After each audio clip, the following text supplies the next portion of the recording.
34వ కీర్తన 7వ వచనం. యెహోవా యందు భయభక్తులు గలవారి చుట్టూ ఆయన దూత కావలి ఉండి వారిని రక్షించును. ఆమేన్.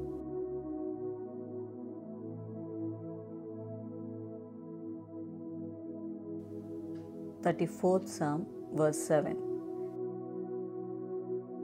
The angel of the Lord encamps around those who fear him, and he delivers them. Amen.